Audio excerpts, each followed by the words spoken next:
রাজ্য জুড়ে আলু ধর্মঘট প্রত্যাহারে প্রগতিশীল আলু ব্যবসায়ী সমিতির দুই মন্ত্রীর সঙ্গে বৈঠকে অবশেষে মিলল সমাধান সূত্র। মুখ্যমন্ত্রীর নির্দেশ ছিল আগেই এবং এই নির্দেশের পর বৈঠকে বসেন কৃষি বিপণন মন্ত্রী বেচারাম মান্না এবং অন্যদিকে রাজ্যের কৃষিমন্ত্রী প্রদীপ মজুমদারের সঙ্গে এই প্রগতিশীল আলু ব্যবসায়ীদের বৈঠক ছিল আজ এবং এই বৈঠকের পরই সমাধান সূত্র মিলেছে বলে জানা যাচ্ছে। মুখ্যমন্ত্রীর নির্দেশ ছিল, গতকালই মুখ্যমন্ত্রী নির্দেশ দিয়েছিলেন এবং তারপরেই এই বৈঠকে বসেন প্রগতিশীল আলু ব্যবসায়ীরা। আরো বিস্তারিত জানার চেষ্টা করব, আমাদের সঙ্গে রয়েছেন আমাদের প্রতিনিধি পাপ্পু সাঁতরা। পাপ্পু, এই যে বৈঠকের পর কি সিদ্ধান্ত হয়েছে, কোনো সমাধান সূত্র কি বেরিয়েছে?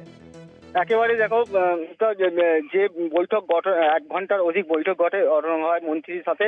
সেই বৈঠক থেকে একটা সমাধান সূত্র বার করার পরে কিন্তু কর্মবিরতি তুলে নেয় আলু ব্যবসায়ী সমিতি এবং কোল্ড স্টোরেজ কমিটির লোকেরা।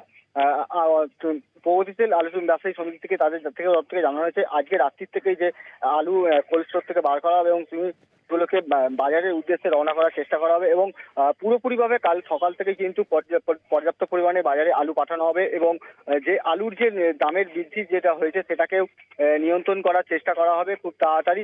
যদিও বা যে একটা যোগান কম ছিল, যার জন্য যে আলুর যে ক্রাইসিস ছিল সেই ক্রাইসিসের জন্য কিন্তু দাম বেড়েছিল। বেশ, অনেক ধন্যবাদ পাপ্পু তোমাকে। একদিকে যেটা জানা গিয়েছে যে এই বৈঠকের পরেই কিন্তু আলুর যে প্রগতিশীল আলু ব্যবসায়ীরা রয়েছেন তারা একেবারে এই সমাধান বের করেছেন যে আজ রাত থেকে আলু বের করা হবে এবং আলুর দামও কমবে বলে জানা গিয়েছে।